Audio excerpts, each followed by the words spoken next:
যুগে যুগে পৃথিবীতে সৃষ্টিকে সঠিক পথ ও আলোর দিশা দেখাতে যত নবী রসুল পয়গম্বর এসেছেন তাদেরকে শুরুতেই জাতি মেনে নেয়নি। কেউ কেউ পাগল বলে আখ্যা দিয়েছে, কেউ কেউ আবার তাদেরকে জাদুঘর বলে আখ্যা দিয়েছে, কেউ কেউ আবার বিভিন্ন কটূক্তি করেছে। তাহলে অদূর ভবিষ্যতে বিনাশকালে আমাদের মধ্যে ইমাম মাহদির যখন আগমন ঘটবে তখন কি আমরা তাকে চিনতে পারবো বা তাকে কি জাতি মেনে নেবে? আজকের ভিডিওতে জানবো ইমাম মাহদির আবির্ভাবকাল এবং তাকে চেনার কিছু সিমটম। তো চলো শুরু করা যাক আজকের ভিডিও।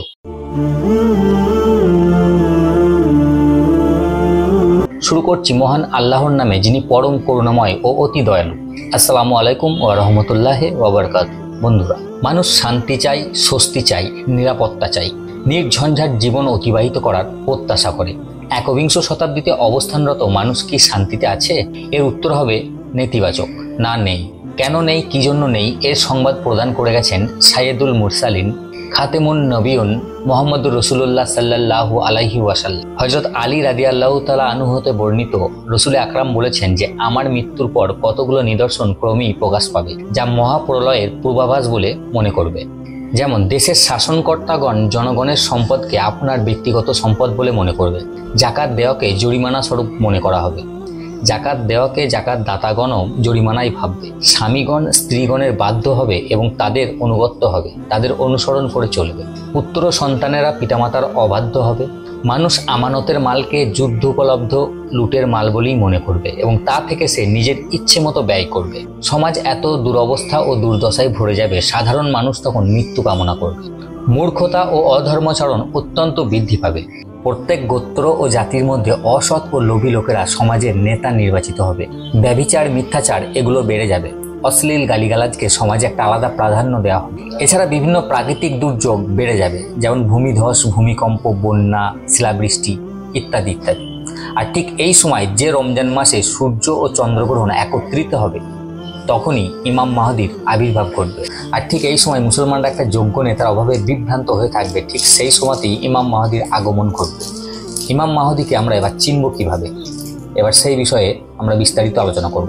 রাসূল আকরাম সাল্লাল্লাহু আলাইহি ওয়াসাল্লাম বলেছেন, কিয়ামত ততক্ষণ পর্যন্ত সংঘটিত হবে না যতক্ষণ না পর্যন্ত আমার বংশ থেকে কোনো এক ইমাম আবির্ভাব হচ্ছে যে সমগ্র বিশ্ব মুসলিম উম্মাহকে এক ছাতার তলায় নিয়ে আসবে এবং পৃথিবীতে শান্তি কায়েম করবে। তো এর থেকে বোঝা যায় ইমাম মাহদির জন্মগ্রহণ হবে রাসূল আকরাম সাল্লাল্লাহু আলাইহি ওয়াসাল্লামের বংশ থেকেই।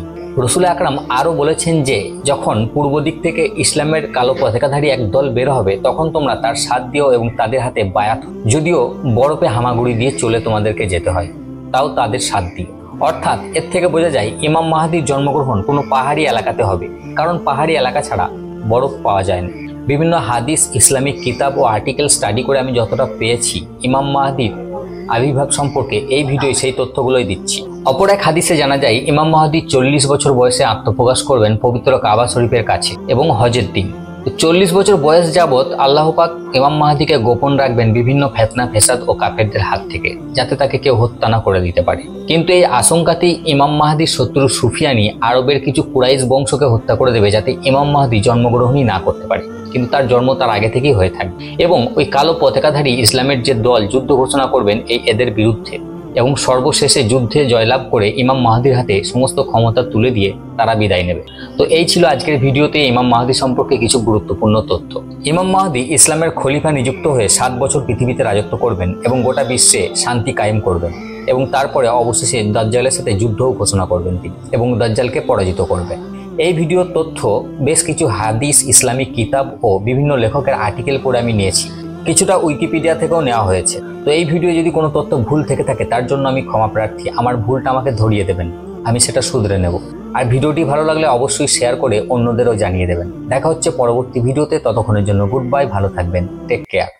আসসালামু আলাইকুম ওয়া রাহমাতুল্লাহি ওয়া বারাকাতুহু।